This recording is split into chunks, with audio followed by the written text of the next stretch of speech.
আজ আমরা পড়ব লেন্স। তো দেখো, এর আগে আমরা একটা টপিক পড়েছিলাম স্বচ্ছ বস্তু, হ্যাঁ, বা ট্রান্সপ্যারেন্ট ম্যাটেরিয়াল। তো স্বচ্ছ বস্তু কোনগুলো? না, যেগুলোর ভেতর দিয়ে আলো এপার থেকে ওপার চলে যায়। হ্যাঁ, যেমন কাঁচ। হ্যাঁ, কিছু ধরনের কাঁচ আছে যেগুলো স্বচ্ছ বস্তু, যেটার ভিতর দিয়ে আলো চলে যায়। দেখবে, আর স্বচ্ছ বস্তু মানে যেমন গ্লাস। হ্যাঁ, গ্লাস। তুমি গ্লাসে কী বলো তো, এপাশ থেকে ওপাশে আলো বের করতে পারবে। সেগুলো হচ্ছে স্বচ্ছ বস্তু, যেগুলো আলো এপাশ থেকে ওপাশে পেরিয়ে যায়। হ্যাঁ, যেমন কিছু দেখবে রেস্টুরেন্ট বা কোনো হোটেলে দেখবে কাঁচের দরজা থাকে, যেটি দিয়ে আলো যদি ফেলো তাহলে এপাশ থেকে ওপাশ পেরিয়ে যায়। ওটাকে বলে স্বচ্ছ বস্তু বা ট্রান্সপারেন্ট ম্যাটেরিয়াল। এবার হচ্ছে জানবো লেন্স। তো লেন্স কি? না, লেন্স হচ্ছে একটা স্বচ্ছ বস্তু যেটা কাচের বা প্লাস্টিকের তৈরি, মানে গ্লাস বা কাঁচ, গ্লাস বা প্লাস্টিকের তৈরি হয়। হ্যাঁ, যেটার ভিতর দিয়ে আমরা এপাশ থেকে ওপাশে দেখতে পাই বা আলো এপাশ থেকে ওই পাশে বের করানো যায়। এবার এর আগে আমরা পড়েছিলাম আয়না। তো আয়নায় কি হচ্ছিল? না, আয়নার ভেতরে আমরা ছবি দেখতে পাচ্ছিলাম। আর লেন্সে কি হবে? না, লেন্সের ভেতর দিয়ে আমরা ছবি দেখতে পাবো। মানে এপাশ থেকে ওপাশে। কিন্তু আয়নায় আমরা এপাশ থেকে ওপাশে দেখতে পাবো না। এটাই হচ্ছে আয়না আর লেন্সের মধ্যে পার্থক্য। এবার যেটা জানবো সেটা হচ্ছে গলীয় লেন্স। তো গলীয় লেন্স হচ্ছে এক প্রকারের স্বচ্ছ বস্তু, হ্যাঁ, যেটার যে কোনো একটা বা দুটো সাইড হচ্ছে গলীয়। মানে কি? মানে এমন একটা স্বচ্ছ বস্তু যেটার একটা বা দুটো, বুঝলে, দুটো মানে মানে তল দুটো, মানে যে সারফেস, মনে করে এই সাইডটা এইটা ধরছি। হ্যাঁ, এমন একটা লেন্স যেটার একটা বা দুটো, হ্যাঁ দেখছো, সাইডগুলো গলীয়। এবার গলীয় মানে কি? গলীয় মানে এখানে এমন মনে হবে যেন এই যে একটা সাইড বা এই সাইড আর এই সাইড কোনো একটা গোলকের অংশ। এর আগে আমরা গলীয় দর্পণ পড়েছিলাম, হ্যাঁ, গলীয় আয়না। ওটা যেমন একটা গোলকের অংশ, তেমনি লেন্সটাও একটা গোলকের অংশ। কেমনভাবে? মনে করো একটা কাঁচের ফুটবল আছে, মনে করো। এবার এটাকে আমি এরকমভাবে কেটে দিলাম। এবার এই যে অংশটা, এটাকে যদি আমরা লেন্স হিসাবে ব্যবহার করি, হ্যাঁ, এমন একটা কাঁচের অংশ, কাঁচ মানে এমন একটা লেন্স, আসলে এমন একটা লেন্স যেটা একটা সাইড, দেখো এই সাইডটা গলীয়, মানে কি একটা গোলকের অংশ। মনে হচ্ছে না যে এইটাই গোলকের অংশ, এই ফুটবলটার অংশ? তো এইটাই হচ্ছে একটা গলীয় লেন্স। এবার আমাদের এই গলীয় লেন্স যেটা সিলেবাসে আছে সেটা আমরা দু ধরনের পড়ব। একটা হচ্ছে অবতল আর একটা হচ্ছে উত্তল। তো প্রথমে অবতলটা জানব। তো মনে করো দুটো গলীয় দর্পণ আছে, দুটো গোলক আছে, ঠিক আছে? এবার দুটো গোলকের অবতল গলীয় লেন্স হচ্ছে, হ্যাঁ, আমরা এখানে যে লেন্সগুলো পড়বো সেগুলো দুটো সাইডেই গলীয়, মানে দুটো সাইডে এমন মনে হবে যেন কোনো গোলকের অংশ। যেমন আমরা এই দুটো আমাদের গোলক আছে, এই দুটোকের একটা অংশ আমরা কেটে নিলাম, হ্যাঁ, আর এই অংশটা কেটে নিলাম। তো এইখান থেকে আমরা এরম পেলাম, আর এখান থেকে আমরা এরম পেলাম। এবার এটাকে জুড়ে দিলাম। তো এটাই হচ্ছে অবতল লেন্স। দেখো এখানে এই অংশটা মনে হচ্ছে না একটা গোলকের অংশ? এটা কল্পনা করে দেখো। আর মনে হচ্ছে না এই যে এই অংশটা আরেকটা কোনো একটা গোলকের অংশ? ইমাজিন করে দেখো, কল্পনা করে দেখো, বুঝতে পারছো? তো এখানে আমি বলতে পারি এই যে এই অংশটা আর এই অংশটা যদি জুড়ে দেওয়া হয় তাহলে এটা হচ্ছে অবতল লেন্স। এবার দেখো, এটা আমরা কি জানি, যখনই আমরা গলীয় শব্দটা পড়বো মনে রাখবো যে এটা কোনো একটা কল্পনা করা হয়েছে একটা গোলককে, যেটার একটা অংশকে আমরা এরমভাবে ধরেছি। তো অবতল লেন্সে যে আমরা এটা তৈরি হয়েছে একটা লেন্স। এবার আমাদের যেহেতু এটা একটা এই পার্টটা, এই অংশটা একটা গোলকের অংশ, তো তার মানে এই গোলকের একটা কি এরকম কেন্দ্র থাকবে, আর এটাকে আমরা বলি সি। সি মানে কি, আমরা এর আগে পড়েছি বক্রতা কেন্দ্র। আর যেহেতু এদিকেও একটা গোলক কল্পনা করা হয়েছে, তো এদিকেও একটা সি থাকবে। তো আমরা যাতে গুলিয়ে না যাই, তো এটাকে C1 আর C2 নাম দিলাম।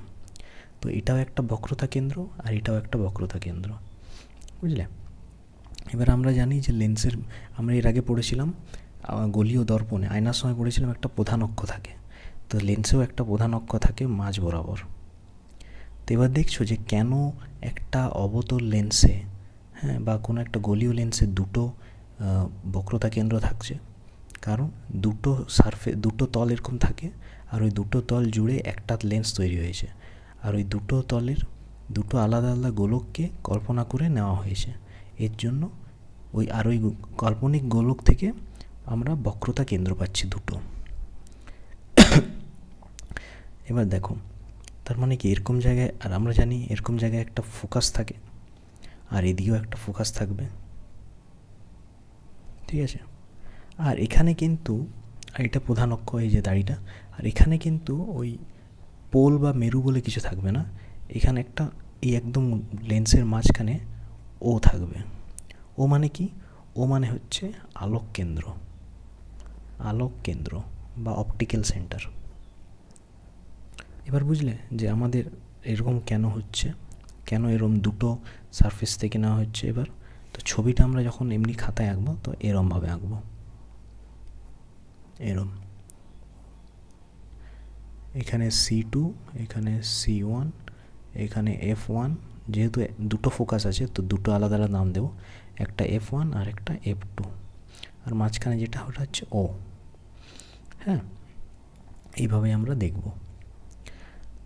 এবার যেটা এরপরে যেটা পড়বো সেটা হচ্ছে উত্তল।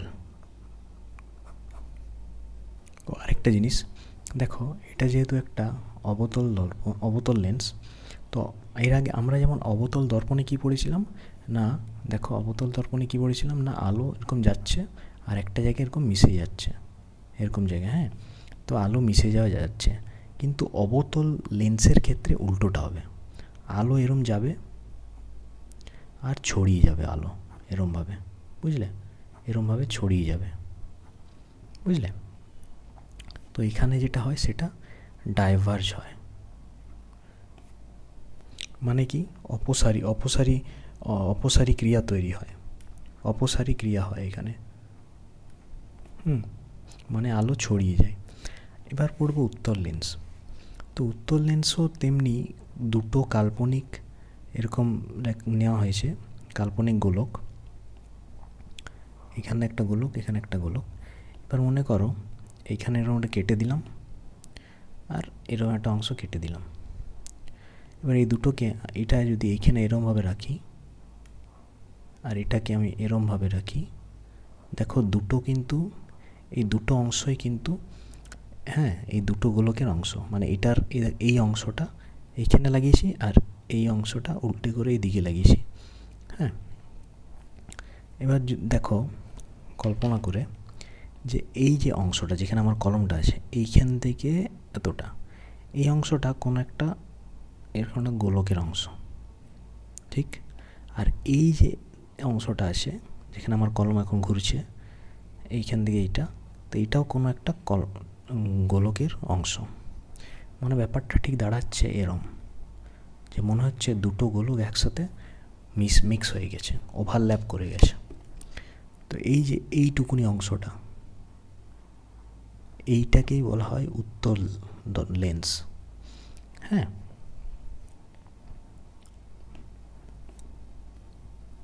তো এটাকে বলে উত্তল লেন্স। দেখো এই মনে হচ্ছে না, এই গোলকের এই অংশটা আর এই গোলকের এই অংশটা, তো দুটো মানে দু সাইডেই মনে হচ্ছে কোনো গলীয় মানে গোলকের অংশ। আর যেহেতু এটা একটা লেন্স তৈরি হয়ে গেছে আর এটা একটা গোলকের অংশ, তো এই গোলকগুলোর একটা কেন্দ্র থাকবে নিশ্চয়, তো আর মাঝখান বরাবর প্রধান অক্ষ। তো এটা C1, এটা C2, এটা বক্রতা কেন্দ্র, এটাও বক্রতা কেন্দ্র। এর আগে বললাম যে কেন দুটো বক্রতা কেন্দ্র হয়, আর এখানে একটা F1 আর এখানে একটা F2, মানে এখানে একটা ফোকাস আর এখানে একটা ফোকাস, কারণ আলো দেখো দুদিক থেকে যেতে পারে, এদিক থেকেও যেতে পারে, এদিক থেকেও আসতে পারে। আর মাঝখানে যেটা ও বা আলোক কেন্দ্র। এবার যখন আমরা এমনি আঁকবো খাতায়, তো এরম আঁকবো, এরম। আর এই যে প্রধান অক্ষ, মাঝখানে ও আলোক কেন্দ্র, এখানে বক্রতা কেন্দ্র একটা, এখানে একটা বক্রতা কেন্দ্র, এখানে একটা ফোকাস, এখানে একটা ফোকাস, বুঝলে? তো এটা হচ্ছে উত্তর লেন্স। আর উত্তর লেন্সের কাজ হচ্ছে, আগে আমরা জানলাম অবতল লেন্সে কি আলো ছড়িয়ে যায়, কিন্তু উত্তর লেন্সে কি হয়, আলো যদি এরকম ফেলো তাহলে আলো এরম একটা জায়গায় গিয়ে মিক্স হয়ে যায়, যেটা উত্তল দর্পণে উল্টোটা হচ্ছিল, কিন্তু উত্তর লেন্সে মিক্স হচ্ছে, বুঝলে? তো অবতল লেন্সে কি হয়, আলো ছড়িয়ে যায়, আর উত্তর লেন্সে কি হয়, আলো একটা জায়গায় মিক্স হয়ে যায়, একটা জায়গায় মিলন ঘটে ওদের আলোক রশ্মিগুলোর। এবার দেখো একটা জিনিস, যে আমরা এর আগে পড়ছিলাম যে উত্তল দর্পণে আলো ছড়িয়ে যাচ্ছিল, কিন্তু এখানে উত্তর লেন্সে আলো ছড়াবে না। সব পার্থক্য শুধু এটাই, দর্পণ আর লেন্সের। তো উত্তল দর্পণে আলো ছড়িয়ে যাচ্ছিল, কিন্তু উত্তর লেন্সে আলো একটা জায়গায় গিয়ে মিলিত হবে। অবতল দর্পণে আমরা কি পড়ছিলাম এর আগে, না আলো ছড়িয়ে যাচ্ছিল অবতল লেন্সে, অবতল দর্পণে আলো মিক্স হয়ে যাচ্ছিল, এর আগে পড়ছিলাম। ওটা দর্পণ ছিল। আর এখন যেটা পড়ছি সেটা হচ্ছে অবতল লেন্স, যেখানে আলো মিক্স হচ্ছে না, ওখানে আলো ছড়িয়ে যাচ্ছে। তো এটাই পার্থক্য, বুঝলে?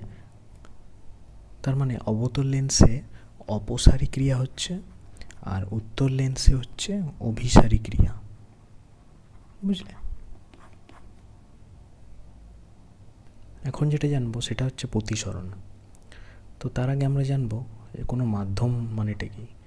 দেখো আলো কোনো মাধ্যম দিয়েই যায়, বুঝলে? যেমন বাতাস একটা মাধ্যম, বাতাসের মধ্যে দিয়ে আলো যায়। শূন্য মাধ্যমেও যায়, যেখানে কোনো বাতাস কোনো ওখানে অণু পরমাণু কিছুই থাকে না, এমন একটা মাধ্যম। যেমন কাঁচের ভেতর দিয়ে যায়, ওটাও একটা মাধ্যম। তো এই যে এইগুলো হচ্ছে একটা মাধ্যম যেটার মধ্য দিয়ে আলো যায়। এবার প্রতিটা মাধ্যমে আমরা এতক্ষণ কি পড়ছিলাম, না আলো এরম সোজাভাবে যায়। এই যে যতগুলো মাধ্যম আছে এইগুলো কিন্তু একটা স্বচ্ছ মাধ্যম, দেখবে। এগুলো সবাই একটা ট্রান্সপারেন্ট মাধ্যম, যেটার মধ্যে দিয়ে আলোগুলো যাচ্ছে। তো আলো এতক্ষণ কিসে যাচ্ছিল, বাতাসের মধ্যে দিয়ে যাচ্ছে। এবার এরকম মাধ্যম দু ধরনের হয়, একটা হয় লঘু মাধ্যম, আর একটা হয় ঘন মাধ্যম। লঘুটাকে রেয়ারার বলে, আর ঘনটাকে ডেন্সার বলে, ডেন্সার মিডিয়াম। তো লঘু মাধ্যম হচ্ছে যেখানে আলোর স্পিড, আলোর স্পিডটা কমে যায়, আলোর স্পিডটা বেশি। কেন লঘু মাধ্যমে? কারণ ওখানে বাঁধা থাকে না কোনো আলোর।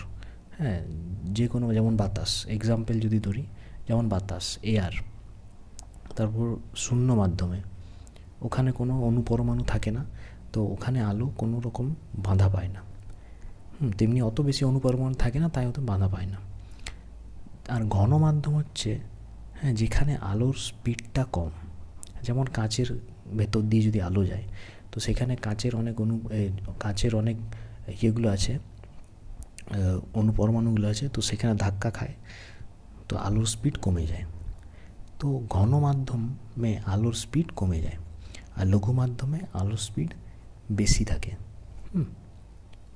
ঘন মাধ্যমের এক্সাম্পল হচ্ছে যেমন কাঁচ, লেন্স, বা বরফ, জল, এগুলো খুব ঘনত্বটা এদের বেশি। এবার যেটা পড়বো সেটা হচ্ছে প্রতিসরণ।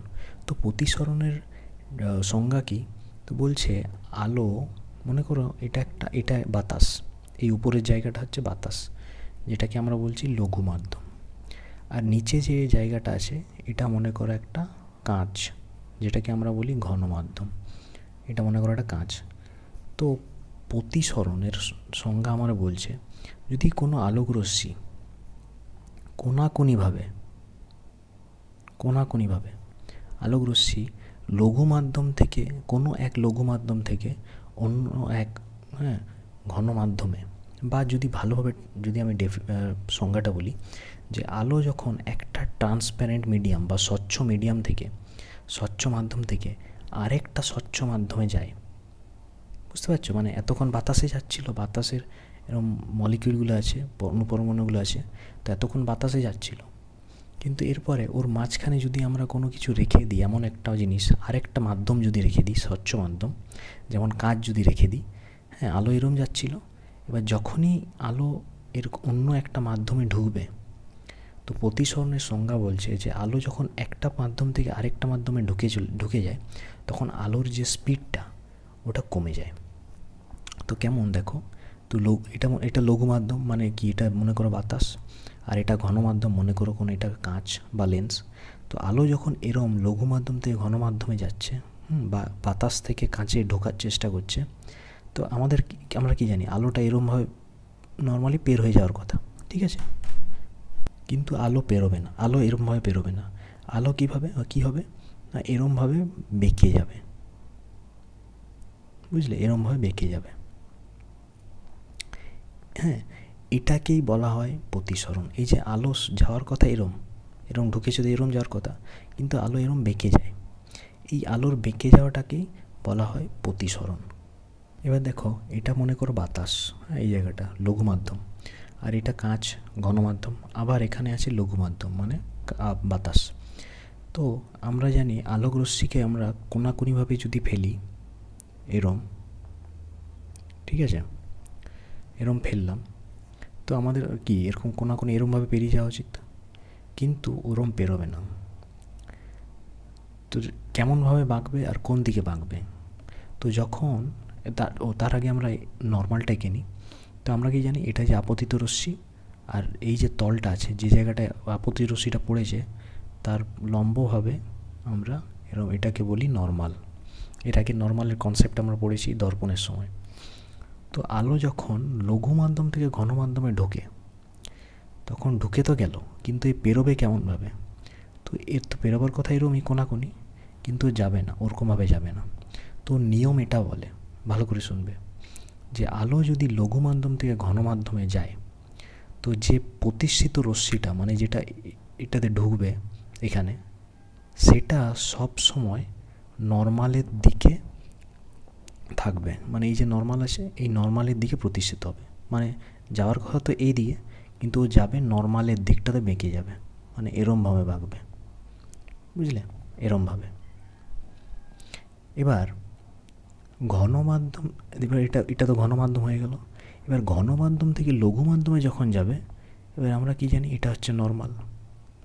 এবার ঘন মাধ্যম থেকে লঘু মাধ্যমে যখন যাবে, তখন আলোক রশ্মি কোন দিকে বাঁকবে না, যেদিকে নর্মাল আছে তার উল্টো দিকে, মানে নর্মালের থেকে দূরে যাবে, মানে যাওয়ার কথা এই দিকে, তো চলে যাবে এদিকে, নর্মালের থেকে দূরে যাবে।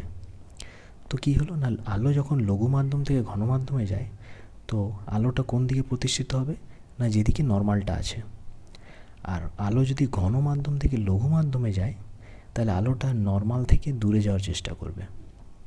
মানে ঢুকছো, আলো এরকম ফেললে এরম ঢুকলো আর বেরোলো এই দিকে, আর কোথায় বেরোবার কথা আর বেরোলো কেমনভাবে, এই কনসেপ্টটাকেই বলা হচ্ছে প্রতিসরণ বা রিফ্র্যাকশন।